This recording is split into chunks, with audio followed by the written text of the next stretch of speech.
අයිබුවන් හැමෝම ආදරෙන් අද දවස වෙනුවෙන් පිළිගන්නවා. අද දවසේ අපි සුවිශේෂී කරුණක් පිළිබඳ සාකච්ඡා කිරීමටයි බලාපොරොත්තු වෙන්නේ. නුදුරු අනාගතයේ ඇතිවිය හැකි වෙළඳපොළ විප්ලවයක් සම්බන්ධව. මේ සම්බන්ධව අපි සාකච්ඡාවට එකතු කර ගන්නවා මේ සංකල්පයේ නිර්මාතෘ Pitakotuwa For You Holding Private Limited ආයතනයේ සභාපති ප්‍රසන්න කපුගේ මහතා.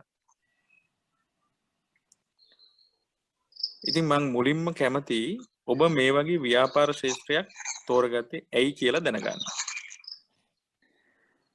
අතරම ඔබට ආයිබුවන් කියලා පිළිගන්නවා. ඒ වගේම බෙහෙමින් ස්තුතිවන්ත වෙනවා මට මේ වගේ අවස්ථාවකට ආරාධනා කිරීම සම්බන්ධයෙන්. ඒ වගේම මම හිතනවා අපි වාසන හැමෝම ඉතාමත් ආදරෙන් ගෞරවයෙන් පිළිගනිමින් ආයිබුවන් කියමින් ඔබ අහපු පළවෙනි ප්‍රශ්නෙට මම හිතන්නේ උත්තර දෙන්න අවශ්‍යයි. ඇත්තටම ගත්තොත් අපි කාලයක් තිස්සේ මගේ පෞද්ගලික අත්දැකීම් ගොඩාක් තියෙනවා. ව්‍යාපාරික ක්ෂේත්‍රයේ දශකයකට ආසන්න කාලයක් අලෙවිකරුවෙක් විදියට වැඩ කරා. ඊට අමතරව සංනිවේදන ක්ෂේත්‍රයේ දශක දෙකකට වගේ ආසන්න කාලයක් අත්දැකීම් තියෙනවා. මේවත් එක්ක සහ මිනිස් සිත සම්බන්ධයෙන් මේ කියන්නේ වගේ මිනිස් හැසිරීම ජන සමාජයේ මිනිස් වෙනුවෙන් සේවය කරන්න ඕන කියන අදහස් ගොඩක් එක්ක මේ සියල්ල ඒකාබද්ධ කරලා තමයි ව්‍යාපාරිකයෙක් වෙන්න ඕන කියන අදහස මුලින් ඇති වුණේ. පස්සේ කල්පනා කරලා බලලා ලෝකයේ තියෙන ව්‍යාපාර පිළිබඳව යම් කාලයක් තිස්සේ අධ්‍යයනයක් කරා. ඒ වගේම තමයි මේ අධ්‍යයනය කරන අතරතුරේදී මගේම ළඟ මිත්‍රයෝ කීප දෙනෙක් මාත් එක්ක අත්වල බැඳගත්තා. ඔවුන් අපි හා කාලයක් තිස්සේ කරපු අධ්‍යයනයක් තිබුණා. ඒ කියන්නේ ලෝකේ ව්‍යාපාර පිළිබඳව යම් අධ්‍යයනයක් අපි කරලා බැලුවා. ලෝකේ තාමත් හිනිපෙත්ත කරා වේගින් ළඟා වෙච්ච ව්‍යාපාරික පිළිබඳ අධ්‍යයනයක් කරාම අපි දැක්කා ලෝකේ විශාලම ධනවත් ව්‍යාපාරිකයෝ 10 දෙනා 20 දෙනා අරගෙන අපි අධ්‍යයනය කරාම අපි දැක්කා උන් නියලිත ශේෂ්ත්‍ර මොනවද කියන එක. ඉතින්දී අපි දැකපු ප්‍රධානම කාරණාව තමයි IT එහෙම නැත්නම් ඔන්ලයින් ඉන්ඩස්ට්‍රියට සම්බන්ධ ව්‍යාපාරවල තමයි ඔවුන් සාර්ථකත්වයේ දක්වා ගිහිලා තියෙන්නේ. ඒ වගේම තමයි ලංකාවේ ගත්තත් අපි දැක්ලා තියෙනවා ලංකාවේ ජනමාධ්‍ය තුලත් අනෙක් හැමතැනම දැකලා තියෙනවා ඔන්ලයින් ශාස්ත්‍රයට සම්බන්ධ විශාල පිපාසයක් තියෙනවා. විශේෂයෙන් ගත්තොත් වතුර වාතය වගේ අත්‍යවශ්‍ය දේවල් වලට තියෙන වටිනාකමක්ම අද ඩේටා වලට තියෙනවා.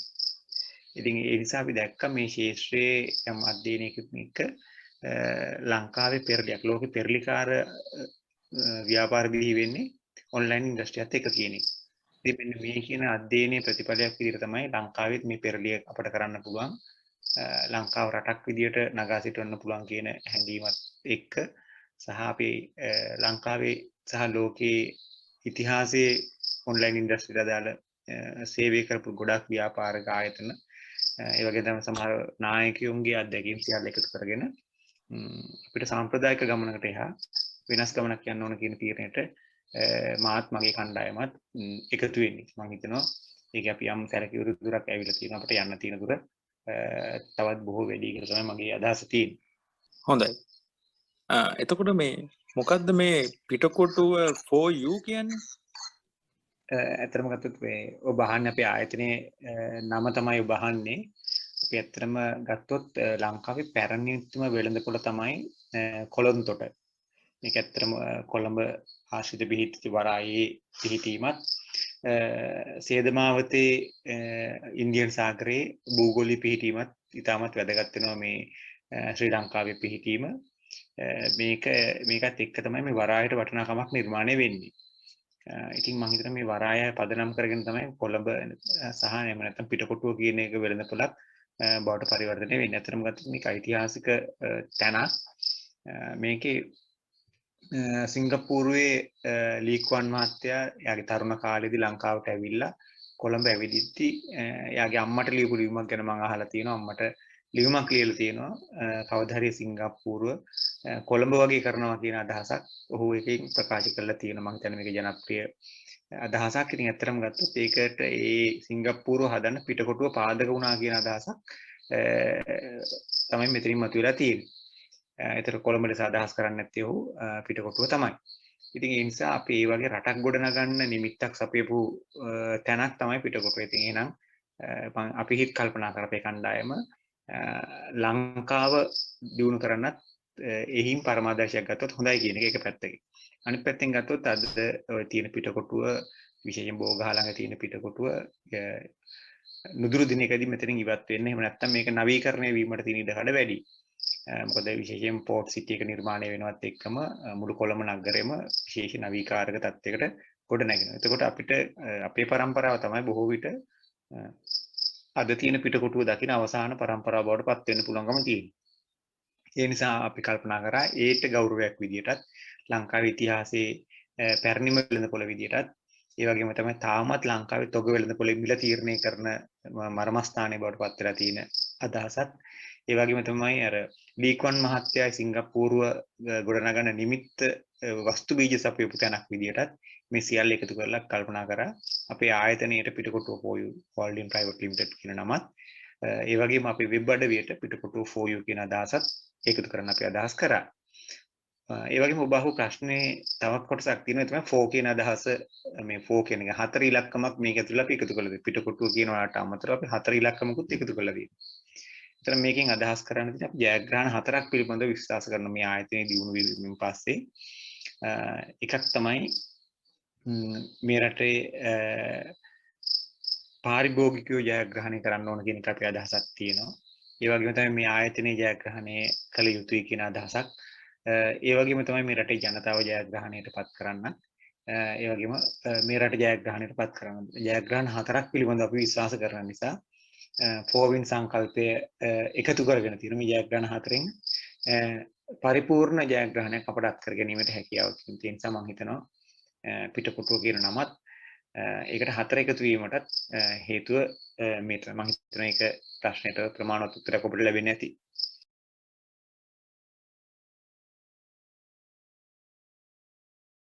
ඔබේ ව්‍යාපාරික තේමාව ගැන අදහසක් දුන්නොත් ඇත්තටම ගත්තොත් ඔබ මම හිතන්නේ මේ ප්‍රශ්නේ නිමිත්තේ කියන්නේ කේන්ද්‍රීය ප්‍රශ්නේ තමයි මම හිතන්නේ ඔබ ඔය අහන්නේ. අපි අතරම ලංකාවේ කරපු අධ්‍යයනයක් තිබුණා ලංකාවේ ව්‍යාපාරවල ගලා යාම පිළිබඳව. විශේෂයෙන් අපි යුග 3කට ලංකාවේ ව්‍යාපාර අධ්‍යයනය කරා. එකක් තමයි 1948 ඉඳලා 2000 දක්වා කාල පරිච්ඡේදය. ඇත්තටම අපි මේ යුගයට අපි කියනවා මේ අපි හදාගත්තු නමක්. ඒකට මේ කෝපි කඩේ යුගය කියලා. ඒ වගේම තමයි 2000 2020 අතර කාලවකවානුව. ඒකදී අපි කතා කරනවා චූම්පාන් යුගය කියලා. අතර මේ යුගයට මේ අපි එහෙම හඳුන්වන්නේ මේ කෝපි කඩේ යුගය කියන්නේ ඒ මොනවාද ව්‍යාපාරයට තිබුණ බලයක්. එක කඩයයි තිබ්බේ මුළු ගමම කඩේට ආවා. නමුත් ඒක අභියෝගයට ලක් වෙනවා මේ 2000 2020 කියන දශක දෙක ඇතුලේ. ඒ නිසා තවදුරටත් කඩයකට එක තැන ඉන්න බැරුව පාරිභෝගික ළඟට යන සංකල්පය බිහි වෙන්න ගත්තේ. මේ යුගයේ තමයි චූම්පාන් කියන සංකල්පකවා බිහි වෙන්න ගත්තේ.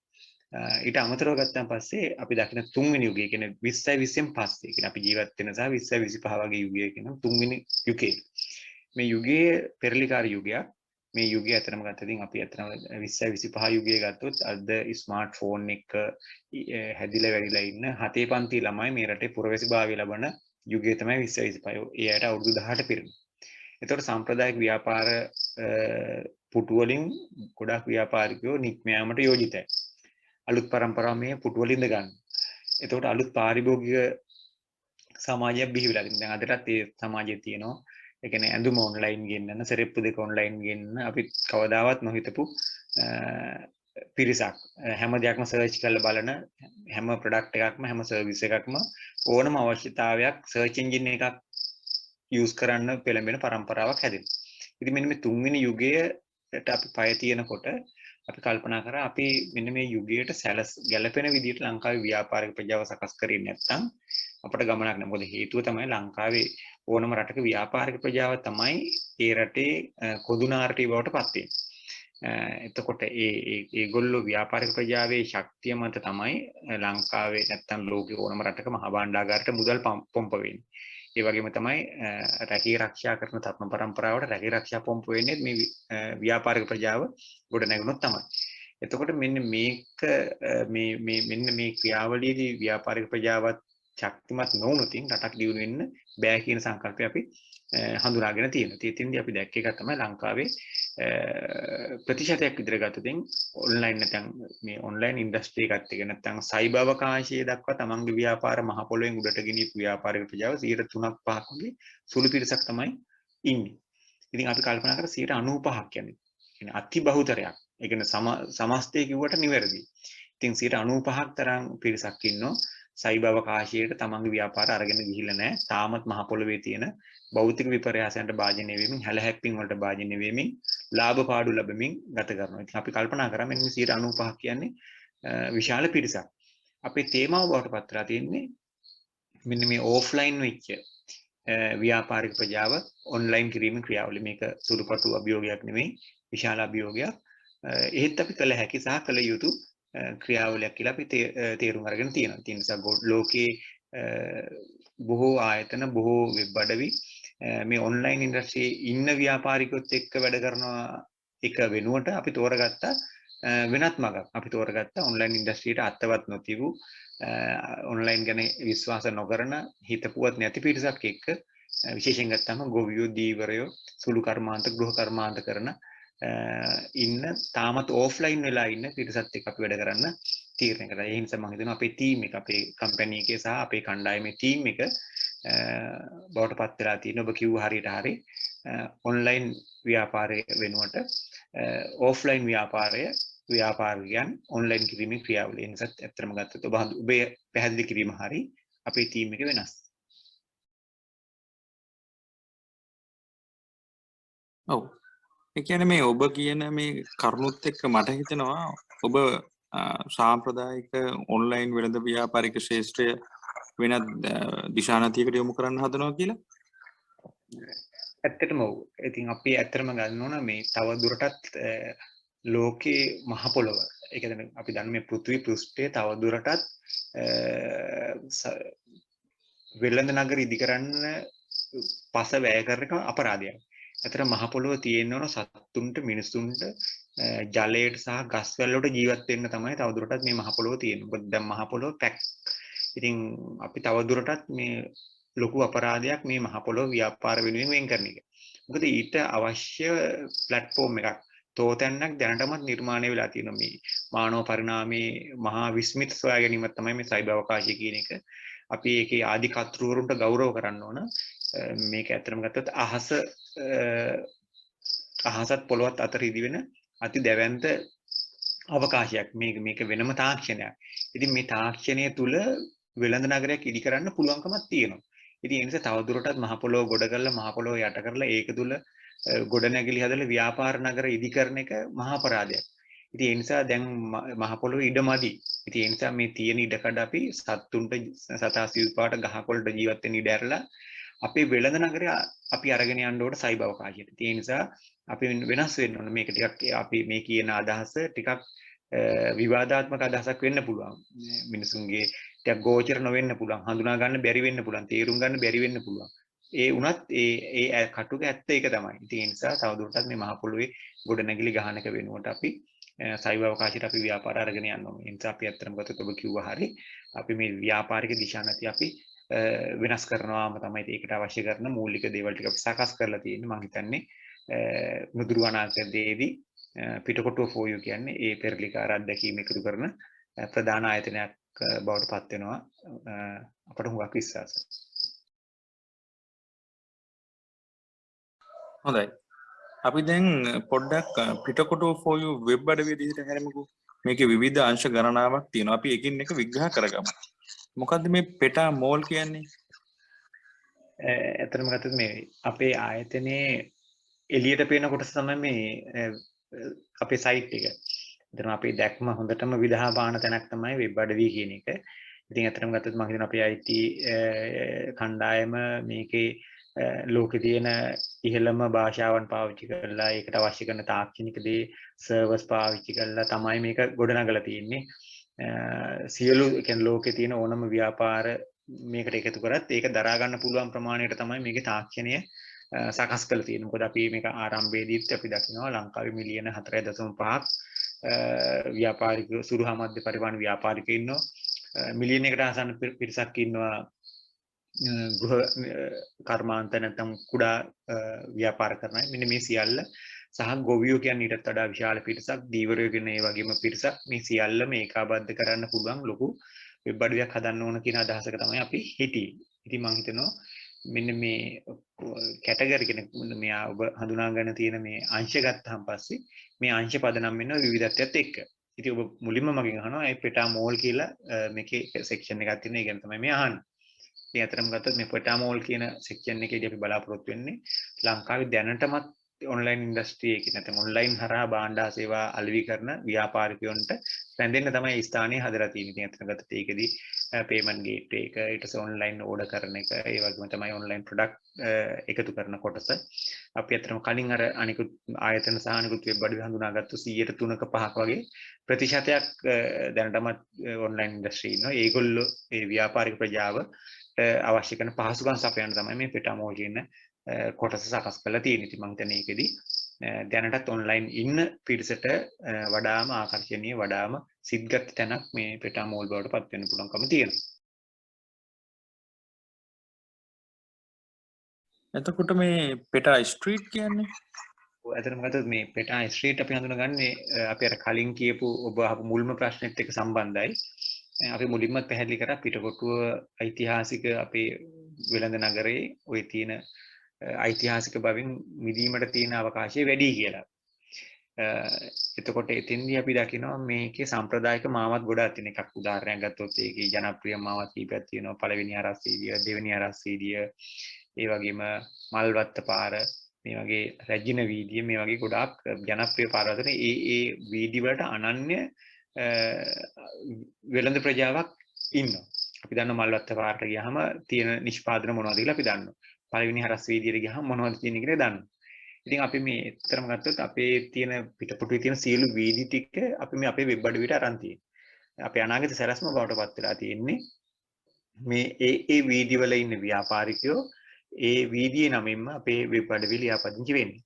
එකකින් අපි බලාපොරොත්තු වෙනවා ලංකාවේ සෑම පුරවැසියෙකුටම භෞතිකව පිටකොටුවේ බෝගහ ළඟ තියෙන පිටකොටුවට එන්නේ නැතුව ලෝකේ ඕනම තැනක මල්වත්ත පාරට යන්න අවශ්‍ය නම් මල්වත්ත පාරට ගිහිල්ලා ඔන්ලයින් ගිහිල්ලා මල්වත්ත පාරේ තියෙන ප්‍රොඩක්ට් එකක් තමන්ට ගෙන්න ගන්න. පළවෙනි හරසේදීට යන්න ඕන නම් කොළඹට බස් එකෙන් කෝච්චියෙන් තමන්ගේ පෞද්ගලික වාහනයකින් එන්න නැතුව ඔන්ලයින් ඒ පිටකොටුවට ඇවිල්ලා ඒ විදියට ගිහිල්ලා ඕඩර් කරලා අවශ්‍ය ප්‍රොඩක්ට් එක ගන්න පුළුවන් විදියට තමයි සකස් කරලා තියෙන්නේ. මම හිතනවා ඔබට අනාගතයේ දවසක අපේ වෙබ් අඩවියේ මේ සෙක්ෂන් එකට ගියාම ඇත්තට පිටකොටුවේ ඇවිද්ද හා සමාන හැඟීමක් දැනෙන කියලා විශ්වාස කරනවා. අපේ අරමුණ බවට පත් වෙලා තියෙන්නේ පෙටා ස්ට්‍රීට් වල ඒ අරමුණ.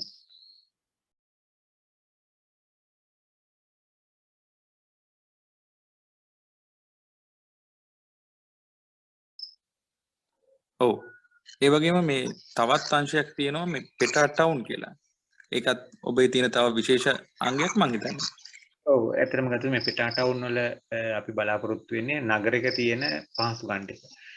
විශේෂයෙන් ගත්තාම ඔබ දන්නවා මේ නගරයකට අපි ආවහම පස්සේ නගරේ තියෙන පොදු දේවල් ටික අපේ වෙබ් අඩවිය සලකන්නේ වෙළඳ නගරයක් විදිහට තමයි සලකන්නේ. මේ අපේ සයිට් එකට ආවහම පස්සේ පේන්න ඕනකම තියෙනවා පාරිභෝගිකයට හැම අවශ්‍යතාවයක්ම ඉෂ්ට කරගන්න පුළුවන්. කඩ ටික තියෙනවා, සාමාන්‍ය වෙළඳ පොළවල් ටික තියෙනවා. ඊට පස්සේ බැංකු ටික තියෙන්න ඕන, රක්ෂණ ආයතන ටික තියෙන්න ඕන, වෙන ෆුඩ් සිටි ටික තියෙන්න ඕන. ඒ වගේම තමයි රජයේ ආයතන කීපයක් තියෙන ආයතන ගත්තම සමාගම් මැදුර අවශ්‍ය වෙනවා. ඊට පස්සේ ගත්තාම කොටස් වෙළඳ පොලේ කාර්යාලයට මේ වගේ අත්‍යවශ්‍ය මේ ආයතන ගණනාවක් නගරයකට ආවම තියෙනවා. ඉතින් අපේ වෙබ් අඩවියේ තියෙන විශේෂත්වය තමයි වෙබ් අඩවියට එන ඕන කෙනෙකුට ඒ නගරයක තියෙන දර්ශනය දකින්න පුළුවන්කම තියෙනවා. තමන්ගේ අවශ්‍යතාවයන් පහසුකම් ටික ලේසියෙන් කරගන්න පුළුවන්කමක් තියෙනවා. ඉතින් මේ ටවුන් එකක තියෙන අසිරිය තමයි අපි පෙටා ටවුන් කියන එකෙන් අපි ඉස්මතු කරලා තියෙන්නේ. ඉදිරියේදී මේකේ තවත් කොටස් එකතු වෙලා මේක තවත් දියුණු තත්ත්වයකටපත් වෙන. ඉතින් අපි අදහසක් තියෙනවා ලංකාවේ ගමනාගමන දුම්රිය සේවය ඒ පිළිබඳව තොරතුරු මහා මාර්ග ගමනාගමන මණ්ඩලයේ තොරතුරු බස් තියෙන්නේ කීයටද මේ වගේ මේ කාලසටහන් පවා මේ තුලට එකතු කිරීමේ අපි දීර්ඝකාලීන අදහසක් තියෙනවා. ඒ නිසා මම හිතනවා අපේ සයිට් එකට ආවන් පස්සේ ඒ සයිට් එකෙන් ඉවත් නොවි විශාල පිරිසකට මේ සයිට් එක ඇතුළේ තමන්ට අවශ්‍ය කරන සියලු පහසුකම් ටික සපයා ගන්න පුළුවන් විදිහට තමයි මේක සකස් කරලා තියෙන්නේ.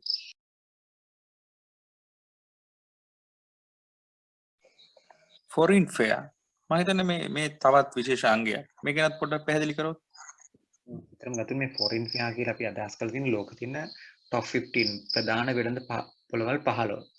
ඉතින් අපි දකිනවා අපේ අරමුණක් තියෙනවා දීර්ඝකාලීන අරමුණක්. ලංකාවේ ව්‍යාපාරික ප්‍රජාව ලෝකේ තියෙන වෙළඳ පොළවල් එක්ක අත්වල බැඳ ගන්න ඕන. ලංකාවේ එහෙම අත්වල බැඳගෙන ඉන්නවා නමුත් සීමිත පිරිසක්. ඉතින් ඒක ප්‍රමාණවත් රටක් විදිහට ප්‍රමාණවත් නැහැ. උදාහරණයක් ගත්තොත් 95% ඕෆ්ලයින් ඉඳෙද්දී ෆොරින් ෆෙයා එකක ගැන හිතීම පවා විහිළුවක්. ඉතින් ලංකාවේ ව්‍යාපාරික ප්‍රජා ගොඩාක් පිටිපස්සෙන් ඉන්නේ. තාම සාම්ප්‍රදානිකයි, තාම ගතානුගතිකයි. ඔවුන්ට විශාල හැකියාවක් තියෙන පිරිසක් ලංකාවේ ඉන්නේ ධෛර්යවන්ත, උත්සාහවන්ත ව්‍යාපාරිකයෝ. නමුත් මේ අය ජාත්‍යන්තර දක්වා ඔසවා තබන්න ගොඩක් අය යෝජනා ගේනවා, අදහස් තියෙනවා, දේශන පවත්වනවා, විශාල මුදල් ප්‍රමාණයක් වියදම් කරනවා. නමුත් අපි දැකපු දෙයක් තමයි ලංකාවේ ව්‍යාපාරික ප්‍රජාව තාම බහුතරයක් 95% කියන ප්‍රතිශතය වගේ මම හිතනවා වඩා නිවැරදි ලෝක වෙළඳ පොළක් පිළිබඳව අත්දැකීම් බෙදා හදාගෙන නැහැ. ඉතින් අපි අදහසක් තියෙනවා මේ වෙළඳ පොළවල් 15ට ලංකාවේ ව්‍යාපාරික ප්‍රජාව ළඟා කරන්න.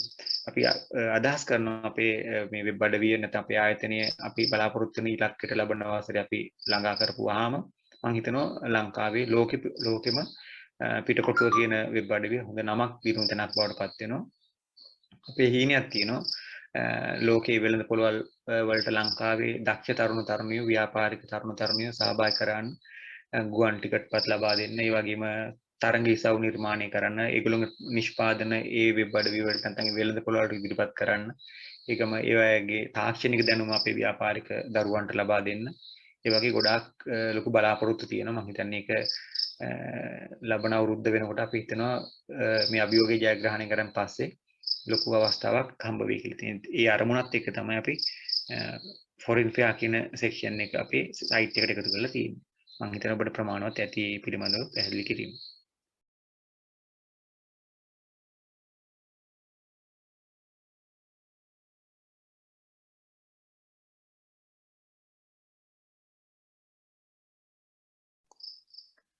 ඔබේ වෙබ් අඩවිය තුළ මේ විශේෂ අංශයක් මම දකිනවා. ඒක නමින් පවා මේ පහුගිය කතා කරපු අංශ වලට වඩා වෙනස්. කඩමණ්ඩිය. මොකද්ද මේ විශේෂතාවය? ඔය ඇත්තටම ගත්තොත් ඔබ දැක්ක විශේෂතාවය හරියට හරි. අපි අතන කඩමණ්ඩිය කියන නමක් දැම්මේ අතන ඔබට පේනවා මේක මේ නම ඇතුලේ පොඩි තියෙන ලාංකීය ගතියක්. ඉතින් අපි ලාංකීය අපි ආරම්භයේදීත් කිව්වා ලංකාවේ 95% ඕෆ්ලයින් ව්‍යාපාර තියෙන්නේ. මේ අය ඔන්ලයින් කිරීමේ දැවැන්ත ක්‍රියාවලියකට අපි අත ගහන්න ඕන කියන එක. ඇත්තටම ගත්තොත් මෙන්න මේ කොටසට තමයි අපි අත ගහන්න බලාපොරොත්තු වෙන ලංකාවේ ඕෆ්ලයින් ව්‍යාපාරික ප්‍රජාව ඔන්ලයින් කරන දොර තමයි මේ කඩමණ්ඩිය කියලා අපි සකස් කරලා තියෙන්නේ. ඉතින් මේකදී අපි බලාපොරොත්තු වෙනවා ගමේ ඉන්න පුංචි කෙනෙක් තැඹිලි විකුණන මිනිසයාගේ සිට, ඒ කියන්නේ පුංචි ව්‍යාපාරයක් කරන කෙනාගේ සිට ඒ වගේ ගෘහ කර්මාන්ත, කුඩා කර්මාන්ත, ඒ වගේම පුංචි තමන් කරන්න ව්‍යාපාරයක් කියලාවත් නොදන්න පිරිසක් ලංකාවේ ඉන්න. ඉතින් අන්නේ සියල්ල මේ ගොනුවට එකතු කරගන්න තමයි අපේ සැලැස්ම තියෙනවා. ලංකාවේ කුඩා කර්මාන්ත ගත්තොත් කියන්නේ ගෘහස්තව කරන කර්මාන්ත ගත්තොත් මේක මිලියනයකට අධික පිරිසක් ප්‍රමාණයක් නියැලලා ඉන්නවා. නමුත් මේකෙන් 60%ක් මම කලිනුත් පැහැදිලි කරා වගේ බැංකු ගිණුමක්වත් නැහැ. මෙතන 70%කට ආසන්න පිරිසකට BR එකක් නැහැ. ඉතින් මෙන්න මේ සාම්ප්‍රදායික ව්‍යාපාරික පිරිස කවද්ද රටේ ඉහළ තැනකට එන්නේ. ඉතින් තමන්ගේ ව්‍යාපාරය නමින් බැංකු ගිණුමක් නැත්තම්, තමන්ගේ ව්‍යාපාරයේ ලියාපදිංචි නැත්තම්, ඉතින් මේ අය කවදාවත් සයිබර් අවකාශය දක්වා යයි කියලා හිතන්න හරි අමාරුයි. ඉතින් අපේ සැලැස්ම තියෙන්නේ මෙන්න මේ කඩමණ්ඩිය කියන සෙක්ෂන් එකේ මෙන්න මේ සාම්ප්‍රදායික ව්‍යාපාර ටික සයිබර් අවකාශයට අරගෙන ඒගොල්ලෝ ලංකාවේ අනිත් පළාත් වලටත් ලෝකයේ අනිත් අයටත් ව්‍යාපාරික අවස්ථා විවර කිරීම අපි බලාපොරොත්තු කඩමණ්ඩිය හරහා.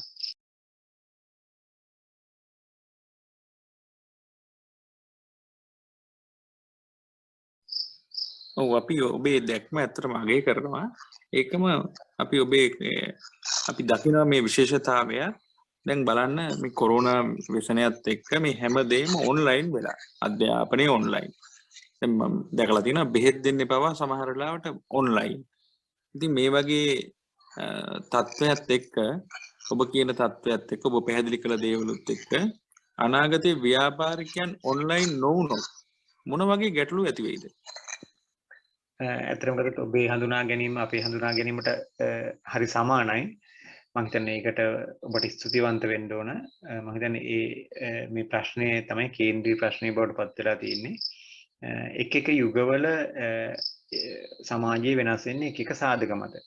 ඇත්තටම ගත්තොත් අපි දන්නවා දඩයම් කරපු යුගයක් තිබුණා. දඩයම් කරපු යුගයේ දඩයම තමයි කේන්ද්‍රීය ආර්ථිකමය වලට පත් වුණේ සමාජයේ. අපි දන්න කෘෂිකාර්මික යුගයක් තිබුණා. ඒ යුගයේදී වගාව තමයි කේන්ද්‍රීය සාධකයේ බවට පත් වුණේ. ඊට පස්සේ වෙළඳ යුගයේදී වෙළඳාම තමයි භාණ්ඩ සේවා අලවිය තමයි කේන්ද්‍රීය ප්‍රශ්නේ බවට පත් වුණේ. ඉතින් මේ අපි ඉන්න යුගය කියන්නේ මේ වෙළඳ යුගෙත් ඊටත් එහා ගිහිලා යම් සයිබ අවකාශය අතික්‍රමණය කරපු වෙනස් යුගයක තමයි අපි ඉන්නේ. පරිගණකය ලෝකෙ පෙරලිකාර සටනක් කරමින් විප්ලවයක් කරමින් ඉන්න යුගයක තමයි ඉන්නේ. එතකොට මේ යුගයට ගැලපෙන්න නැති මිනිස්සු එතන ගත්තොත් මේ ඩාවින්ගේ පරිණාමයට එතුමගේ පරිණාමවාදී විග්‍රහයට හරි සමානයි. ඔහු මේක ප්‍රායෝගිකව ආදේශ කරේ ජීවීන්ට සතුන්ට සහ ශාකවලට. නමුත් ඇත්තටම ගත්තොත් මේ උදාහරණෙම අනිත් මේ ලෝකයේ අනිත් තැන් වලටත් ගලපුවට වරදක් නැහැ කියලා හිතෙනවා. මේ යුගයේදී අපි බලාපොරොත්තු වෙන්නේ යුගයට ගැලපෙන්නේ නැති මිනිස්සු ස්වාභාවික වර්ණය විසින් හලලා දානවා. ඇත්තටම ගත්තොත් මේ කොරෝනා අභියෝගයේ ඇතුළත් සමහර විද්‍යාඥයන්ගේ මත වෛද්‍යවරුන්ගේ මත මම දැකලා තියෙනවා. උන් පළ කරලා තියෙනවා. මේ පරිසරයට නැත්නම් සබාධාම ඔරොත්තු නොදෙන්න පිරිස ප්‍රතික්ෂේප කරමින් ක්‍රියාවලියක් දෝ කියන එක ඔවුන් ඉඟි පළ කරලා තියෙනවා. මම කියන්නේ ඒක අපි ඒ තරම් දුර යා යුතු නැහැ. නම් මෙතෙන්දී අපි සලකන්න ඕන මෙන්න මේ කාරණාව. ඔබට මතක ඇති අපිට මීට අවුරුදු 20කට කලින් ෆෝන් එකක් අතේ තියෙන කෙනෙක් අපිට මැජික් වගේ. ඇත්තටම ගත්තොත් අපි කුඩා කාලේ අපි ෆෝන් කෙනෙක් ෆෝන් එකක් අරන් තිනවා නම් ඒක දිහා බලාගෙන ඒක එයා කෝල් ගන්න හැටි පිළිබඳ විස්මයටපත් වෙමින් මම හිතන්නේ ෆෝන් එක අතේ තියෙන අයත් ටිකක් ඒක හරි ආඩම්බරකින් පාවිච්චි කරලා ඉතින් කෝල් ගන්නවට වඩා අපි දැක්ක ඒවා මේ ආභරණයක් විදිහට තමයි ඒ පාවිච්චි කරේ. ඒවා පේන්න සාක්කුවේ ෂර්ට් එකේ ඉහළ සාක්කුවේ රඳවගෙන එක්ක අතේ පේන්න ඒ වගේම තමයි කෝල් එකක් ගණිද්දිත් ඒක වෙනම කෝල් ගන්නවට වඩා නිකන් ආකර්ෂණීය දෙයක් විදිහට තමයි මේක පාවිච්චි කරේ. ඇත්තටම ගත්තොත් ඒ යුගයේදී අපිට කාටවත් අතරේ බහුතරයක් ළඟ sannivedana උපකරණයක් තිබ්බේ නැහැ. නමුත් අවුරුදු 20ක විතර වගේ පස්සේ දැන් අපි 20යි 20 අපි ජීවත් වෙන්නේ 20යි 21 අවුරුද්දේ. ඉතින් මේ ජීවත් වෙන කාලේ වෙනකොට අපිට තියෙන විශේෂත්වය තමයි අද ෆෝන් එකක් නැති කෙනෙක් කවුරුත් නැහැ කිව්වොත් ඒක මැජික් අපිට. නේද? මට අවුරුදු 20කට කලින් තිබුණු ප්‍රශ්නේ තමයි ෆෝන් එකක් තියෙන එක මැජික් වුණාට අද තියෙන මැජික් එක තමයි ෆෝන් එකක් නැහැ කිව්වොත් අපිට මැජික් වගේ. අද ගත්තොත් ලංකාවේ ආසියාවේ ගත්තොත් වැඩිම ෆෝන් තියෙන මාලදිවයිනේ දෙවෙනියට තියෙන්නේ ලංකාවේ. ඉතින් මම හිතන්නේ ජනගහනය වගේ 3 ගුණයක් ෆෝන්ස් තියෙනවා ලංකාවේ. ඒ වගේම සිම්පත්නුත් එහා සමානයි. සිම්පත් 3ට වැඩි සංඛ්‍යාවක් එක් අයෙක් වෙනුවෙන් තියෙන රටක් තමයි ශ්‍රී ලංකාව. ඉතින් මේ තරම් sannivedanaye පළල් තැනකට ගිහිල්ලා. ඉතින් අනාගතයේදී ඔබ අහපු ප්‍රශ්නෙත් එක මම ගලපන්නම්. ඒ වගේම තමයි අද පොල් කඩන මිනිස්සෙක් එහෙම නැත්නම් තනකොළ කපන මිනිස්සෙක් එහෙම නැත්නම් වෙන පුංචි ව්‍යාපාරයක් කරන කෙනෙක් අපි යාගේ සේවය ගන්නකොට අපි අහන ප්‍රශ්නයක් තමයි නම්බර් එකක් තියනවාද කියන එක තමයි අපි අහන පළවෙනි ප්‍රශ්නේ. ඒක මීට අවුරුදු 20කට කලින් අපි ඒක ඇහුවේ නෑ. හැබැයි අද අහනවා. කවුරු හරි ෆෝන් නම්බර් එකක් නැතුව ව්‍යාපාරයක් කරනවා නම් ඔහු මේ ප්‍රතික්ෂේප වෙලා ගිහිලා තියෙනවා. ඉතින් ඒ වගේ යුගයකට තමයි අපි 20 25 ආඩිය තියන්නේ. එතකොට අනාගතයේ ව්‍යාපාරිකයන්ගෙන් මේ සමාජයේ මහා ප්‍රශ්නයක් තමයි ඔය ඔන්ලයින් ඉන්නවද කියන එක. අදටත් ඒක අහනවා. ඉතින් අපි බලන්නේ අනාගතයේදී කොහේ හරි සර්ච් බාර් එකක් නැත්නම් සර්ච් එන්ජින් එකක කොහේ හරි කොනක අපේ ව්‍යාපාරේ තියනවද නැද්ද කියන එක. නැත්නම් සර්ච් වෙන්නේ නැත්නම් තමන්ගේ ව්‍යාපාරේ සර්ච් කරන්න බැරි නම් ඉතින් ඒගොල්ලොන්ට අයිති වෙන්නේ ෆෝන් නම්බර් එකක් නැති මිනිසුන්ට අත් වෙච්ච ඉරණම තමයි. ඉතින් මම හිතනවා අපි ෆෝන් නම්බර් එකකින් ගොඩාක් ඈතට ගිහිල්ලා තියෙන්නේ අපි. ඒ නිසා ඔබේ ව්‍යාපාරයේ සර්ච් බාර් එකක කොහේ හරි සර්ච් එන්ජින් එක කොනක තිබිය යුතුමයි. එහෙම සර්ච් වෙන්නේ නැත්නම් ඔබේ ව්‍යාපාරය ඉතිහාසයේ ඩයිනෝසරස්ට අත් වෙච්ච ඉරණම අත් වෙනවා. මේක කටුක අමිහිරි ප්‍රකාශයක් වෙන්නත් පුළුවන්. නමුත් අපි එහෙම කතා කරොත් තමයි අපිට මේක ටිකක් ඇඟට දැනෙන්නේ. ලෝකයේ වෝකින් කස්ටමර් කියන concept එක ලෝකෙ හමාර වෙලා ගොඩක් කල් ලංකාවේ දශක දෙකකට වඩා පැරණි concept එකක්.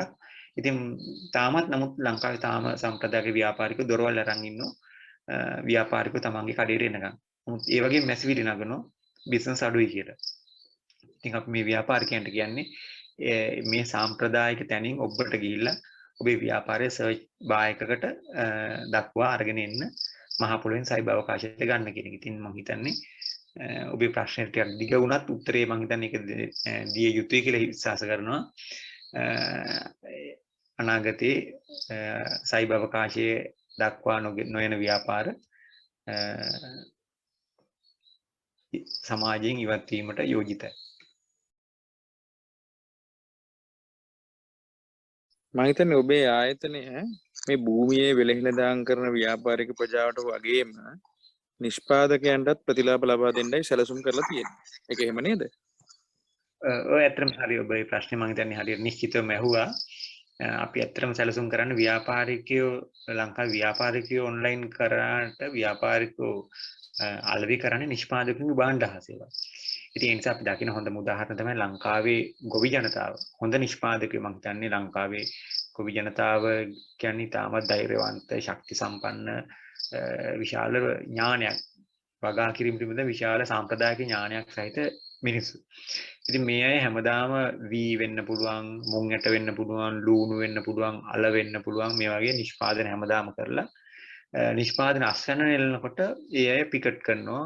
එක්ක වී වලට ගිනි තියනවා. ඔබ දැකලා ඇති රූපවාහිනී වල.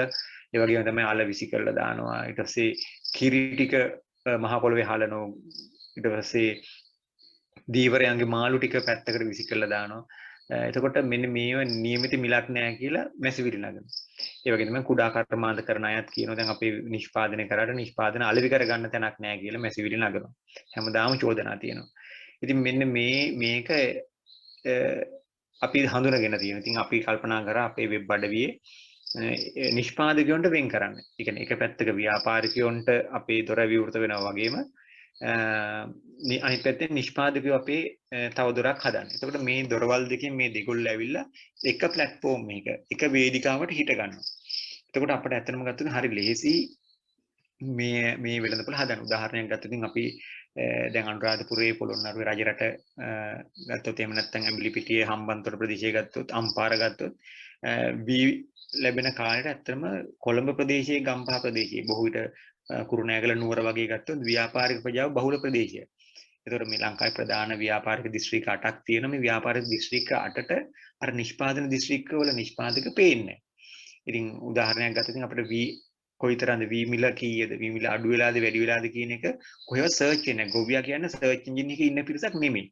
ඉතින් ඇත්තටම ලංකාවේ ව්‍යාපාරිකයන්ට නැත්තම් පුළුවන් නම් අස්වැන්න නෙලන කාලෙට අනුරාධපුරයේ වී කියලා ගැහුවාම අනුරාධපුරයේ වී ගොවියෝ ටික සර්ච් වෙන්න තියෙනවා.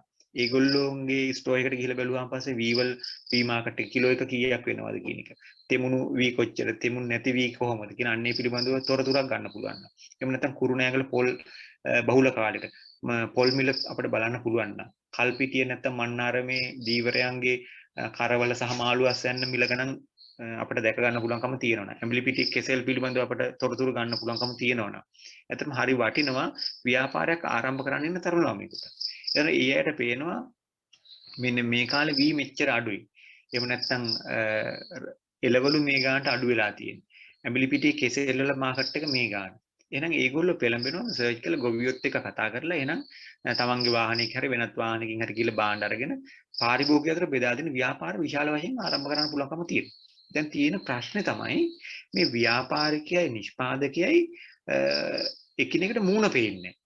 ලොකු කන්දකින් කන්දක් එහා පැත්තේ ඉන්නේ හරියට නිකන් එවරස්ට් කන්ද එහා පැත්තේ ගොවියෝ නිෂ්පාදකයෝ ඉන්න එවරස්ට් කන්ද මෙහා පැත්තේ ව්‍යාපාරිකයෝ ඉන්න දෙගොල්ලට දෙගොල්ල මූණ පේන්නේ. අපි ඇත්තටම කරලා තියෙන්නේ මේ එවරස්ට් කන්දට උඩින් සයිබර් අවකාශයට මේ දෙගොල්ල මුණ ගැසුවා නම් දෙගොල්ලන්ට දෙගොල්ල මුණ හම්බ වෙනවා.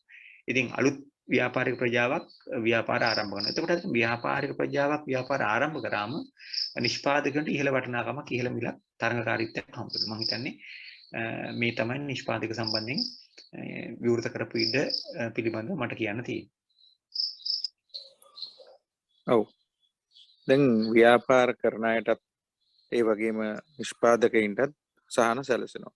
එතකොට අලුතින් ව්‍යාපාරයක් ආරම්භ කිරීමට ඉන්න අයට මොන වගේ දෙයක්ද මේ හරහා ලබා දෙන්න බලාපොරොත්තු වෙන්නේ? ඔව් ඇත්තටම මේකේ පැති දෙකක් තියෙනවා. එක පැත්තක් තමයි අර දැන් මේ කලින් පැහැදිලි කර එක ප්‍රශ්නෙට පැහැදිලි කරපු උත්තරය ඇතුළේ මම හිතන්නේ පළවෙනි ප්‍රශ්නෙට කොටසක් උත්තරයක් තියෙනවා. ඒ කියන්නේ නිෂ්පාදකයෝ බහුල වුණොත් අපේ වෙබ් අඩවියේ ව්‍යාපාර ආරම්භ කරන අයට දැන් හුඟක් අය ඉන්නවා මන්ට ව්‍යාපාරයක් ආරම්භ කරන්න ඕන ව්‍යවසායකයෙක් වෙන්න ඕන පටන් ගන්න කොතනින්ද කියන එක හිතා ගන්න බෑ. එතකොට අපිට කියන්න තියෙන එක දෙයයි ඔයා යන්න පිටකොටුව සයිට් එකට. සර්ච් කරලා බලන්න නිෂ්පාදක උදාහරණයක් ගත්තොත් පොල් වෙනදාම කරන්න ඕන කුරුණෑගල පොල් කියලා ගැහුවොත් කුරුණෑගල ඉන්න පොල් ව්‍යාපාරික පොල් කරන පොල් වතු හිමියෝ මේක ලියාපදිංචි කිරීම අපේ අදහසක්. එතකොට පේනවා මේ පොල් මාකට් එකේ පොල් කොන වගේද තියෙන්නේ කියලා. එතකොට මේ ව්‍යාපාරයක් ආරම්භ කරන කෙනෙකුට ලෙහෙසි ඒ නිෂ්පාදකයොත් එක්ක කතා කරලා ව්‍යාපාරයක් ආරම්භ කරන්න. එක පැත්තක්. අනිත් පැත්තෙන් ගත්තම පස්සේ තියෙන වාසිය තමයි අලුත් ව්‍යාපාරයක් ආරම්භ කරන අය අපි දකින්න ලොකු පිරිවැයක් දරන ව්‍යාපාරයක් ආරම්භ කරනවා. එයාට භූමියක් තියෙන්න ඕන. ඊට පස්සේ ගොඩනැගිල්ලක් තියෙන්න ඕනේ. ඒ ගොඩනැගිල්ල පාරිභෝගිකයන්ගේ මනසේ ආකර්ෂණය ඇති වෙන දෙයක් බවට පත් වෙන්න ඕන. මේකේ ගොඩාක් ලේසි නැහැ බිස්නස් එකක් බ්‍රෑන්ඩ් වෙන එක. ඒ කියන්නේ හරියට. ඉතින් ඒ නිසා තරුණ පරම්පරාව ව්‍යාපාර වලට එනවා වෙනුවට රැකියා මානසිකත්වයක ඉන්නේ. බොහෝ වෙලාවට හුඟක් තරුණ ළමයි දැන් මොන හරි පාඨමාලාවක් කරලා රැකියාවක් හොයන්න තමයි බලන්නේ. නමුත් ඉතින් රැකියාව කියන එක නරක නැහැ. නමුත් ඇත්තටම ව්‍යාපාරිකයෝ පිරිසක් බිහි වෙනවා කියන රැකියාව මවන්නේ බවට පත් වෙනවා. එතකොට මේකෙදි අපිට තියෙන විශේෂ වාසිය තමයි අපේ සයිට් එකේ ස්ටෝර් එකක් හදාගත්තාම තියෙන ලොකු වාසිය තමයි නගරයට එන්න ඕන කියන මානසිකත්වයෙන් බිඳිලා යනවා. ඒතර ගයක් ඇතුළත කාමරයක් ඇතුළේ වෙන්න බෑ ලොකු පිරිවැයක් දරන්න අවශ්‍ය නැහැ. නගරයට එන්න ඕනේ නැහැ ගොඩනැගිලි හදාගෙන ව්‍යාපාරයක් ආරම්භ කරන්න. සමහරට තමන්ගේ ප්‍රොඩක්ට් එක තියෙන්නේ අනුරාධපුරයේ ගමක් ඇතුලේ ගයක කාමරයක තමයි තමන්ගේ ප්‍රොඩක්ට් එක තියෙන්නේ. හැබැයි අපේ සයිට් එකේ සර්ච් වෙන්න තියෙන්නේ. ඒකට ඒක හුඟක් වැදගත් වෙනවා මුළු ලංකාව පුරා භාණ්ඩ සේවා ගෙනියන්න. ඉතින් එතෙන්දී අපි එකම අඩුපාඩුවයි තියෙන්නේ මේකට අභියෝගයක් එකම අභියෝගය තියෙන ජයග්‍රහණය කරන ඒ තමයි භාණ්ඩ බෙදා හැරීම. ඉතින් අපි ඒකට සැලැස්මක් හදලා තියෙනවා. ලංකාවේ අනාගතයේදී ගත්තොත් ප්‍රධාන නගර 300ක අපේ ඩිලිවරි පොයින්ට් 300ක් ආරම්භ කිරීමේ අපේ අරමුණක් තියෙනවා. යම් අත්දැක බැලීමකුත් අපි කරා. මම හිතන්නේ ඒක අපිට සාර්ථකව ඉෂ්ට කරගන්න පුළුවන් කමක් තියෙනවා. එතෙන්දී අපි බලාපොරොත්තු වෙනවා ලංකාවේ ප්‍රොඩක්ට් එකක් දිවයින පුරා බෙදා හරින්න. එතකොට මම හිතනවා අලුත් ව්‍යාපාරික ප්‍රජාවට ව්‍යාපාරයක් ආරම්භ කළේ මූලික ප්‍රාග්ධනය කියන එක නැතුව අපේ ස්ටෝර් එකක් ආරම්භ කිරීමෙන් පමණක්ම ප්‍රමාණවත් වෙයි තමන්ගේ ව්‍යාපාරය ආරම්භ කරන්න. මම හිතන මේ ක්‍රම දෙක හරහා අපි හිතනවා අලුත් ව්‍යාපාරික පන්තියක් 21 වෙනි සියවසට කියන්නේ එන සියවසට ගැලපෙන ව්‍යාපාරික ප්‍රජාවක් බිහි වෙයි කියන බලාපොරොත්තු අපි තදින්ම ඉන්නවා. ව්‍යාපාරිකයන්ට අලුත් ව්‍යාපාරිකයන්ට නිෂ්පාදකයින්ට මේ සියල්ලටම නොදෙවෙනි ප්‍රතිලාභයක් පාරිභෝගිකයටත් ලැබෙයි නේද? ඔව් ඇත්තටම ඔව්. මේ අවසානයේ උත්තරේ තියෙන්නේ එතන. මම හිතන්නේ අපි නිෂ්පාදකයෝයි ව්‍යාපාරිකයෝයි මේ දෙගොල්ල අපහු රඳා පවතින්නේ පාරිභෝගිකයෝ මත. සුහාසක් පාරිභෝගික කියන අපි කවුරුත් මේ රටේ කෝටි 2.5ක ජනතාවක් ඉන්නවා. මේ අපි හැමෝම ඉපදෙනටත් කලින් ඉඳලා අපි පාරිභෝගිකයෝ.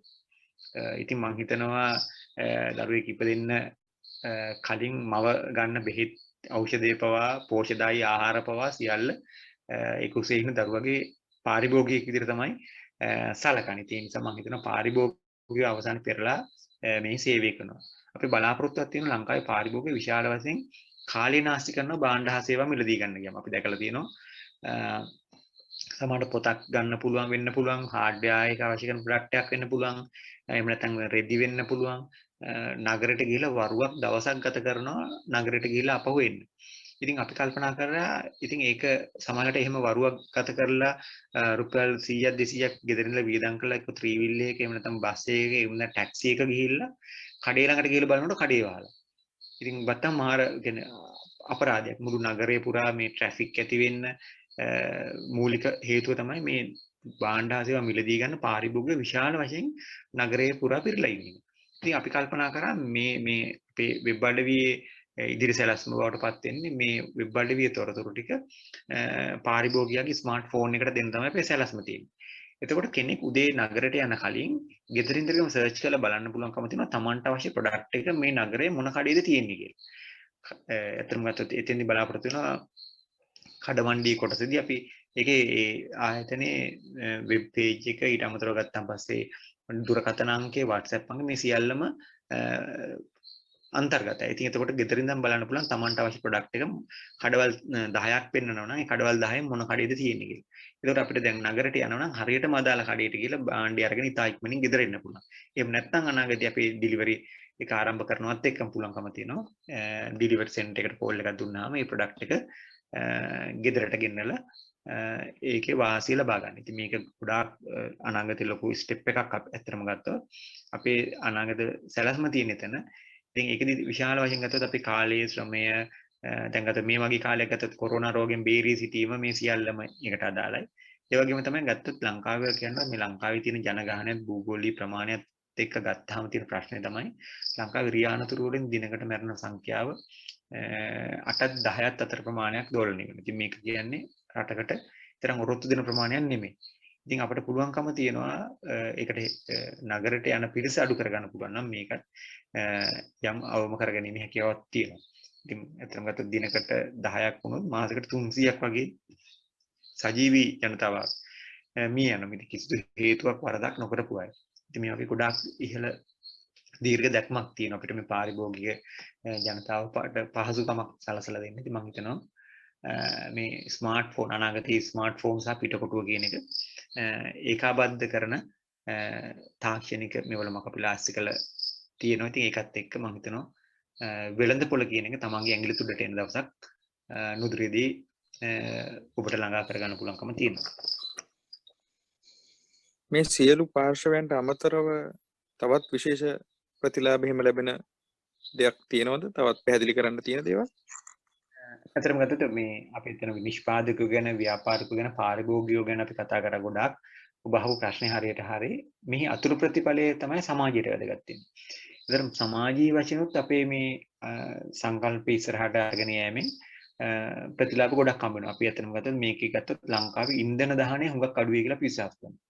පරිසර දූෂණය අඩු කරගන්න. අතනම ගත්තොත් ව්‍යාපාර ගොඩනගන්න ඉඩම් ගොඩ කරන හුඟක් ලඩ ගත්තන් පස්සේ මේ වගුරු බිම් ගොඩ කරලා ව්‍යාපාරික ස්ථාන ගොඩ නගනවා. ඉතින් ඇත්තට මේකට හේතුව තමයි තාමත් අර මං කිව්වේ අර පරණ අර මීට සියවසකට ඉතිහාසයේ තමයි අපි තාමත් ජීවත් වෙන්නේ. තාමත් කල්පනා කරන්නේ මේ සයිබ අවකාශයේ මේ තරම් පුහුළු වෙලා තියෙද්දි ඒකේ ප්‍රයෝජන ගන්නවා වෙනුවට මහ පොළොව ගොඩ කරලා ගොඩනැගිලි ගහන එක තමයි තාම තියෙන්නේ. ඒ නිසා අපි හිතනවා මේ ගොඩනැගිලි වෙනුවට මහ පොළොව යට කරන එක. ඒ වගේම නාගරීකරණය උදාහරණයක් ගත්තොත් ලංකාවේ කොළඹ සහ ගම්පහ තමයි ජනගහනය වැඩිම නගර දෙක දිස්ත්‍රික්ක දෙක. ඒකට හේතුව තමයි පරිධියේ තියෙන සියලු දිස්ත්‍රික්ක වල තරුණ ළමයි ව්‍යාපාර හෝ රැකියාව කරන්න කොළඹ නගරයට කොළඹට හෝ ගම්පහට ඇදෙනවා. අවසානයේ මෙතන විශාල නාගරීකරණයක් සිද්ධ වෙනවා. ඉතින් අපි දකිනවා ඒකට හේතුව තමයි මේ ගමේ Tamanට ව්‍යාපාරයක් කරන්න පහසුකම් නැති. නමුත් අපේ මේ සංකල්පේ ජයග්‍රහණය කළවහම තියෙන එක තමයි ලංකාවේ කොහේ හිටියත් ලංකාවේ කුමන තැනක හිටියත් ඔබ ඉන්න තැන වැදගත් නැහැ ව්‍යාපාරයක් ආරම්භ කරන්න. නිෂ්පාදකයෙකු අතට භාණ්ඩයක් හෝ සේවාවක් පැය 24ක් පැය 48ක් ඇතුළත ලබා දෙන්න පුළුවන් ක්‍රමයක් හැදීම තමයි අපේ අරමුණ බවට පත් වෙන්නේ. ඒකටි ගොඩාක් වාසි අත්දේකට හිතන මිනිසුන්ගේ කාලය ශ්‍රමය ඇතරම ගොඩාක් ඉතිරි වෙයි. එතකොට ගත්තොත් පරිසරය ගත්තොත් ආර්ථික වශයෙන් ගොඩාක් ලාභ වෙයි. ඉතින් මම හිතනවා මේ වගේ සමාජීය ප්‍රතිඵල ගොඩාක් අපි තියෙන අපි මේ පිළිබඳව අයිත් දවසක අපි සමාජීය ප්‍රතිලාභ පිළිබඳව අපි දීර්ඝව කතා කරමු. අපට මේ ජයග්‍රහණයෙන් පස්සේ හුඟක් පාරිභෝගිකයන්ට සහ නිෂ්පාදකයෝ එකම වේදිකාවක සතුටින් ඉන්න පුළුවන් අවස්ථාවක් සකස් කරගන්න පුළුවන් අපිට. ඔබ කියන මේ කරුණුත් එක්ක මට හිතෙනවා මේ රටේ විශාල දියුණුවකටත් ඔබට ලොකු දායකත්වයක් ලබා දෙන්න පුළුවන් කියලා. ඇත්තටම ඔව් අපේ අදහස තියෙන්නේ මේ අපි සලකන දෙයක් තමයි රටක් බලවත් වෙන්නේ. මේක හුඟක් වැදගත්. දැන් මේ කතා කරන කාලේ අපි ඔබට පේන අද විවාද ගොඩක් යනවා මේ කියන්නේ මහා භාණ්ඩාගාරයේ මුදල් සම්බන්ධයෙන්. ඉතින් අපි බලන්නේ ඒ කෝණෙන් නෙවෙයි අපි බලන්නේ.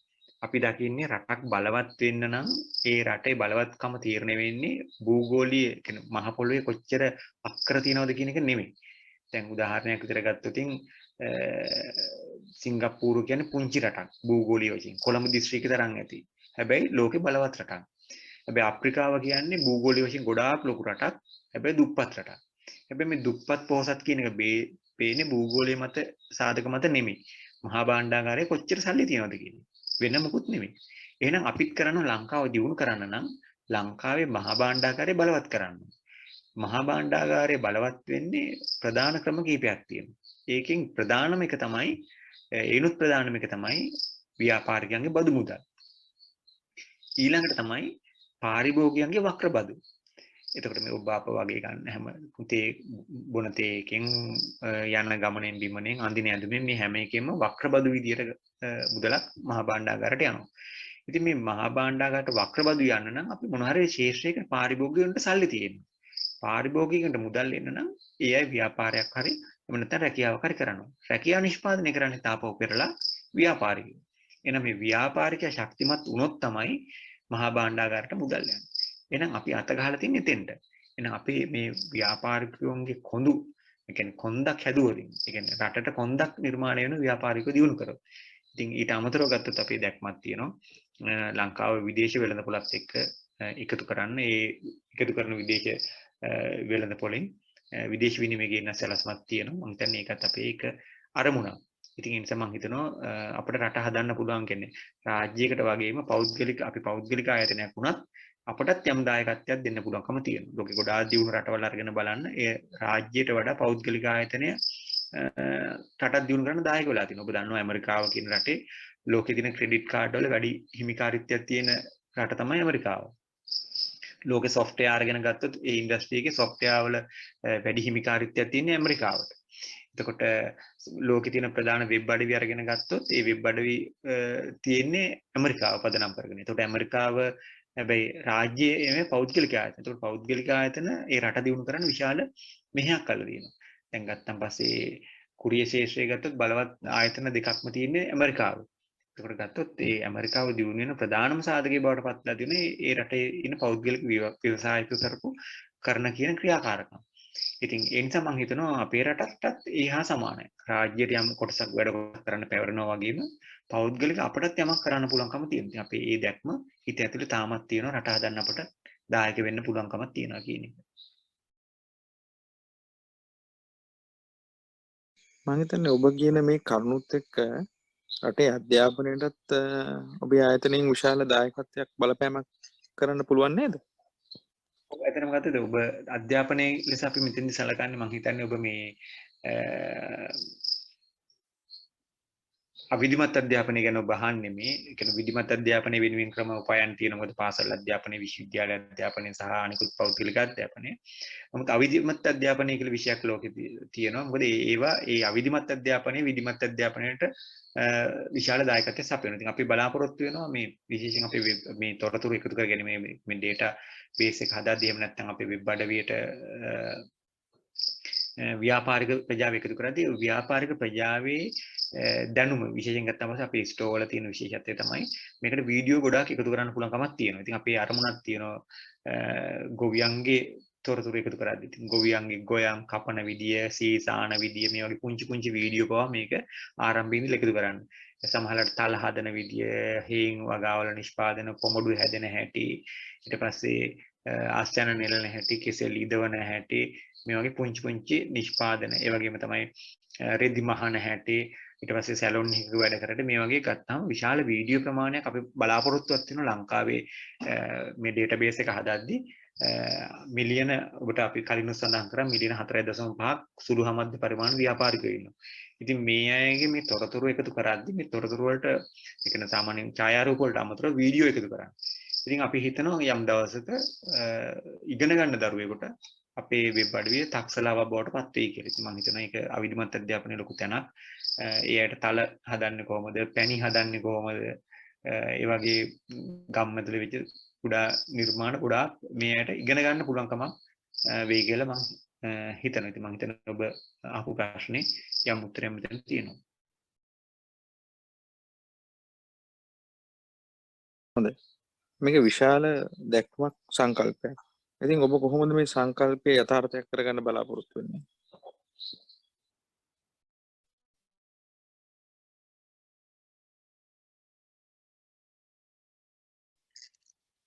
කරන්න පුළුවන් වැඩක් සහ අපි විතරක් තනියම වගේ ඔබ ප්‍රශ්න අහන විදිහම පේනවා ඔබට යම් හැඟීමක් අවබෝධයක් තියෙන. ඒ වගේ තරුණ කණ්ඩායම් මේකත් එක්ක අත්වල බැඳ ගන්න. ඒ වගේ තමයි රාජ්‍ය යාන්ත්‍රණය මේකත් එක්ක අත්වල බැඳ ගන්න ඕන. ඒ වගේම තමයි මේ රටේ වැඩිහිටියෝ මේකත් එක්ක එකතු වෙන්න ඕන. ඊට පස්සේ ගුරුරුන්ටත් යම් කොටසක් තියෙනවා. ප්‍රජා නායකයන්ටත් යම් කොටසක් තියෙනවා. ගොවි නායකයන්ට යම් කොටසක් තියෙනවා. ලංකාවේ වෙළඳ සංගම් වලට මේක ගොඩාක් වැඩ කොටසක් මේකේ තියෙනවා. ඒ වගේම තමයි ලංකාවේ ප්‍රාදේශීය ලේකම් කාර්යාලවල මම හිතන්නේ ඒ අය තමයි සමාගම් මැදුරේ හැරුණාම ලංකාවේ විශාල ව්‍යාපාර ලියාපදිංචි කිරීමේ තොරතුරු තියෙන දිස්ත්‍රික් කාර්යාල සහ ප්‍රාදේශීය ලේකම් කාර්යාලවල. ඉතින් ඒ වගේම ග්‍රාම නිලධාරීවරු මේ වගේ මේ සියල්ලම ඒකාබද්ධ වුණොත් තමයි අපිට මේ ගමන සාර්ථක කරගන්න පුළුවන්කම තියෙන්නේ. ඒ වගේම තමයි ඊළඟට තියෙන අභියෝගය තමයි සමාජය අපි තාම පිළිගන්නේ නැහැ. ඉතින් සමාජයේ විශ්වාස කරන්න ඕනම දෙක ඇති අපි ගැන දුක් වෙන්නේ නැහැ. මේ යථාර්ථය අවබෝධ කරගෙන තියෙන අපිට මම හිතන්නේ ඒක තමයි අපිට තියෙන ලොකු අභියෝගය. මිනිසුන් මේක මේ මිනිස්සුන් මෙන්න ඕවා කරන්න බෑ වෙන වැඩ නෙමෙයි කිය ඒ වගේ නෙගටිව් එක නැති යන අර්ථයෙන් තමයි නොවන පැත්තට තමයි ජයග්‍රහණයක ආරම්භයේ මිනිස්සු කතා කරන්නේ. ඉතින් මේ යුගයේ අපි අත්දැකීම් වල ඕන තරම් තියෙන. ඊටත් වඩා උඩින් තියෙනවා. අපි ගැන කනස්සල්ලක් නැහැ. ඉතින් අපිට තියෙන කැපකිරීම අභියෝගය තමයි මේ තියෙන අදහස් මතවාද සියල්ල පරාජයටපත් කරලා මේක කළ හැකි මේක කළ යුතුයි අපි මේක කරා කියන ජයග්‍රහණය දක්වා එීම තමයි ඕනකම තියෙන්නේ. ඒ නිසා මේකට එක්ක සියලු පාර්ශවයන් අත්වල බැඳ ගැනීම ඉතාමත් වැදගත්.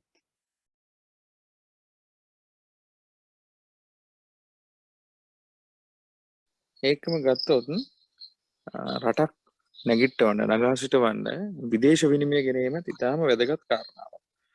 ඔබේ ආයතනය ඒක ගැන කල්පනා කරලා තියෙනවද? ඇත්තටම ගත්තොත් අපි මේ ඩේටාබේස් එක හදද්දි මම ඔබට කලිනුත් මම හිතන්නේ කලින් ප්‍රශ්නෙට උත්තර දුන්නා. අපි ලොකු වීඩියෝ ප්‍රමාණයක් මේකට එකතු කරන්න ඕන කියන එක මම හිතන්නේ අපි සහ ඡායාරූප එකතු කරන්න ඕන කියන එක අපි අදහස් කරා. එතකොට අපි ගත්තොත් ලංකාවේ තියෙන ගොඩාක් කෘෂි නිෂ්පාදන, ගෘහ නිර්මාණ, ගෘහ ශිල්පීන් දේවල් මේ වීඩියෝ සහ ඡායාරූප හරහා මේ ඩේටාබේස් එකේ එකතු කරගන්න අපි අදහසක් තියෙනවා. උදාහරණයක් ගත්තොත් ඉතින් ලංකාවේ තේකොළ කුරුඳු තලන හැටි, කුරුඳු කියන්නේ මොනවද, කොත්තමල්ලි කියන්නේ මොනවද, ඒ වගේම තමයි සිංහල ආයුර්වේදය සම්බන්ධව වීඩියෝ පට වෙන්න පුළුවන්. ඒ වගේම තමයි ලංකාවේ කේන් ක්‍රම සම්බන්ධයෙන් සමහර වෙලාවට ධාන්‍ය වර්ග ලංකාවේ තියෙන විශාල ධාන්‍ය වර්ග ප්‍රමාණයක්. ඒ වගේම ලංකාවේ තියෙන එකිනෙකට වෙනස් වී වර්ග. ඒ වගේ මෙන්න මේ සියල්ල අපිට ඇත්තටම ගත්තොත් මේක තමයි අපිට තියෙන අනන්‍යතාවය. අපේ ලංකාවේ තියෙන මේවා තමයි පිටරට විකුණන්න පුළුවන්කම තියෙන්නේ. පිටරටට ඇත්තටම අපිට ලංකාව මේ කාර්මික රටක් විදිහට ලෝකෙට අපිට යන්න අවශ්‍ය නැහැ. අපිට ඊට වඩා පුංචි දේවල් ගොඩක් තියෙනවා විදේශ රටවල වලට ගෙනියන්න. එතකොට විදේශ රටවල අපිට බ්‍රෑන්ඩ් වෙන්න පුළුවන්. උදාහරණයක් ගත්තොත් මම ළඟදී දවසක බලපු වීඩියෝ එකක් තිබුණා චීනයේ වෙළඳ ඇමතිතුමාගෙන් ප්‍රශ්නයක් අහන මාධ්‍යවේදියෙක් චීනයේ මේ දියුණුවට හේතුව මොකද කියලා. චීනයේ වෙළඳ ඇමති කියන තනි වචනෙන් ඉරටු කියලා. නිවේදකයා කම්පණයටපත් වෙනවා. ඒ කියන්නේ ඔහුගෙන් ඇහුවාම චීනයේ මේ තරම් නැගිටින්න බලපාපු සාධකය මොකද්ද කියලා එයා කියනවා ඉරටු කියලා. ඉතින් ඇත්තටම ගත්තම පස්සේ ඉරටු වලින් තමයි චීනයේ ලොකු ජයග්‍රහණයක් ලබලා තියෙන්නේ. විශේෂයෙන් ගත්තම ටූත් පික් හදන එක. පාසල් දරුවන්ගේ මම හිතන්නේ වසර 3ක විතර වගේ කාලයක් ඇතුලේ එයාලගේ හෝම් කියන්නේ මේ පාසලේ කරන ක්‍රියාකාරකමක් තමයි මේ ඉරටු වලින් ටූත් පික් හදන එක. ඉතින් ඔබ හිතන්නේ චීන ජනගහනයත් එක්ක ගත්තාම පාසල් දරුවෝ කොයිතරම් ප්‍රමාණයක්. එතකොට මේක අපනයන වෙළඳ පොළට ගෙනහිල්ලා ලෝකේ හැම රටකම චීනේ ටූත් පික් කලවි කිරීමේ විශාල ආදායමක් වාර්ෂිකව චීනේ ගෙනියනවා. ඉතින් බලන්න පුංචි දෙයකින් චීනේ විශාල තැනකට ඇවිල්ලා. ඉතින් අපිට තියෙන්නේ මොනවද? නැත්තේ මොනවද අපිට? ඉරටුද නැත්තේ? නේද? අපිට එහෙනම් අපිට ලෝකේ ජය ගන්න පුළුවන්. ඊළඟ සාධකය තමයි මේ තරම් ඇති වෙන්න අමුද්‍රව්‍ය මේ රටේ තියෙනවා. ඊළඟ අභියෝගය තමයි කොහොමද මේක ලෝකෙට ගෙනියන්නේ? ලෝකෙට ගෙනියන්න වෙන කවුරුත් ඕනේ නැහැ. මිලියන 3ක් ලක්ෂ 30ක් ශ්‍රී ලාංකිකයෝ ලෝක රටවල් 200ක ඉන්නේ. වෙන මොනවද? මේගොල්ලෝ ගිහිල්ලා දෙන්න රැකියා කරන්න. ඉතින් මේ හොඳ මාකටිං ආම් එකක් තියෙනවා. ස්වේච්ඡාවෙන් වැඩ කරන. ඉතින් අපි මේ වෙබ් අඩවි අපි බලාපොරොත්තු වෙන ඉලක්කයට අරගෙන ආවොත් විදේශ වෙළඳ පොළට අපේ ප්‍රොඩක්ට් එකක් ගෙනියන්න හරිම ලේසි. කැමැත්තෙන්ම මාකටියස්ලා මිලියන 3ක් දැනටත් ලෑස්ති වෙලා තියෙනවා. එහෙනම් අපේ ප්‍රමාදයේ මේ තියෙන අපි වෙබ් අඩවි ඉතා ඉක්මනින් හදාගෙන මේ තොරතුරු ටික වේගෙන් අපි එකතු කරොත් අපිට ඇත්තටම ගත්තොත් මේ මාකටිං ආම් එක හැම රටකටම ගිහිල්ලා තියෙනවා. ලෝකේ අනිත් රටවල් වල මේ වගේ බහුලතාවයක් නැහැ. ඔබ දන්නවා ඇමරිකානු පුරවැසියෝ හැම රටකම නැහැ. එංගලන්ත පුරවැසියෝ හැම රටකම නැහැ. ඔබ දන්නවා දැන් ලංකාවේ ගත්තොත් එංගලන්ත පුරවැසියෙක් දකින්න හරි අමාරුයි. සංචාරයකට ආපු පිරිසක් ඇරුණකොට. නමුත් ලෝකේ ඕන රටකට ගිහිල්ලා බලන ශ්‍රී ලාංකිකයෙක් ඒ කොහේ හෝ තැනක ඉන්නවා. ඉතින් මේක අපට තියෙන ඔපචුනිටි එක. ඒ නිසා මම කිව්වේ විදේශ විනිමය ඩොලර් ඩොයිෂ්මාක් යෙන් මේවා අපිට ලංකාවට ගේන්න පුළුවන්කමක් තියෙනවා. ඉතින් මේ පිළිබඳ වෙනස්ව හිතීම තමයි තියෙන්නේ. ඒ නිසා තමයි අපි ලහි ලෑස්ති වෙන්නේ මේක මේ ඩේටාබේස් එක ඉතා ඉක්මනට සකස් කරගන්න.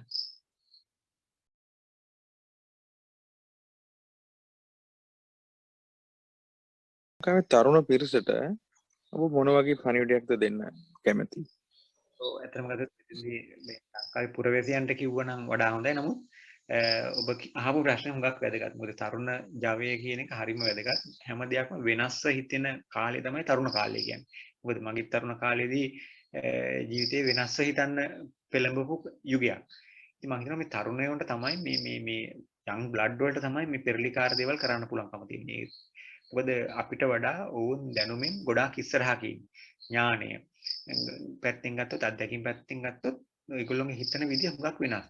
ඉතින් අපි ලංකාවේ තරුණ තරුණයන්ට අපි ඉල්ලන්නේ ඔබ රැකියාවක් කමක් නැහැ රැකියාවක් කරන්න. නමුත් ව්‍යවසායකයෙක් වෙන එක ව්‍යාපාරිකයෙක් වෙන එක හුඟක් වැදගත්.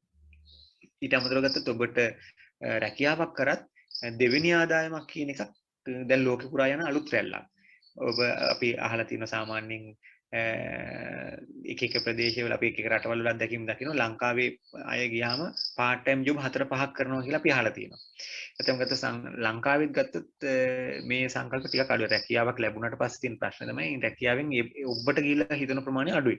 ඉතින් අපි තරුණ පරපුරෙන් ඉල්ලනවා ඔබත් මේ අලුත් ශේෂ්ත්‍රයක නියැලෙන අලුත් අත්දැකීම් එකතු කරගන්න කියන එක කියන. ඉතින් මම හිතනවා අපේ ප්‍රමාදයේ තියෙන්නේ අපි වෙළඳපොළ ආක්‍රමණය කරොත් විශාල තරුණ පරම්පරාවක් අපිත් එක්ක එකතු වෙයි. ඒ සඳහා අත්වල බැඳ ගන්න කියලා තරුණ පරම්පරාවෙන් ඉල්ලා සිටිනවා.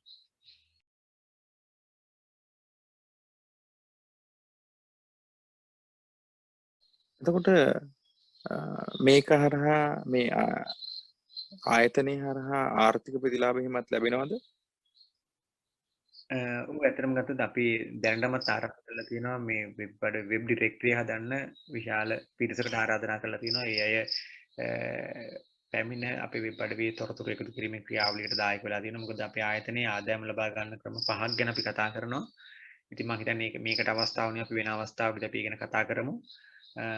ඉතින් ඒ නිසා ඔබ කැමති නම් අපිත් එක්ක එකතු වෙන්න මේ වෙබ් අඩවිය සකස් කරගන්න. මොකද සයිබර් අවකාශයේ ඉදි වෙන අති දෙවන්ත වෙළඳ නගරයේ හදන්න අපි දායක වුණොත් අපි මම හිතන්නේ ලොකු එක පැත්තකින් ලංකා ව්‍යාපාරික ප්‍රජාව නගා සිටින අතරතුරේදීම අපට අමතර ආදායමක් හොයාගන්න පුළුවන්කම තියෙනවා. ඉතින් මම හිතන්නේ දැනටමත් ඒකට අවශ්‍ය කරන මූලික දේවල් ටික සකස් කළා හම්මාරයි. දැනට සැලකුතු ප්‍රමාණයක් වැඩ ආරම්භ කළා තියෙනවා.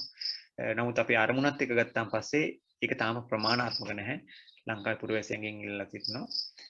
එන්න අපිත් එක්ක අත්වල බැඳගෙන සයිබර් අවකාශයේදී නැති දෙවන්ත වෙළඳ නගර ඉදි කරන්න ඔබත් දායක වෙන්න කියන එක.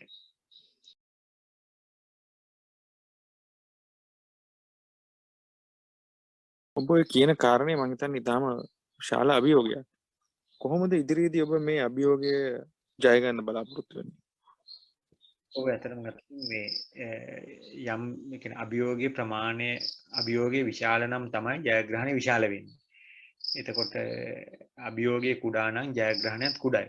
ඉතින් ඔබ හඳුනා ගැනීම නිවැරදි. ඔබ කියූ විදිහට අපි මේ යන්නේ පෙරලිකාර දැක්මක් පෙරලිකාර අදහසක් අපේ හිතේ තියෙනවා. මේක යථාර්ථයක් කරගන්න සුළුපටු කාර්යභාරයක් නෙවෙයි. මම අර කලින් ඔබ අහපු ප්‍රශ්නකදී පැහැදිලි කරලා දුන්නා මේකට අපිට තනියෙන් කරන්න පුළුවන් දේවල් ප්‍රමාණයක් තියෙනවා. මේක සමාජීය වැඩක්. සමාජයේ අතට මේ වැඩේ යන්න ඕන. උදාහරණයක් ගත්තොත් ඕනම වැඩක් සාර්ථක වෙන්න ආරම්භ කිරීම 50% කියන 50% කියන්නේ සාර්ථකයි වැඩක් ආරම්භ කිරීම. මම හිතනවා අපි දැනට 50%ක් සාර්ථකයි. ඉතින් 50% පැනලා තියෙන්නේ.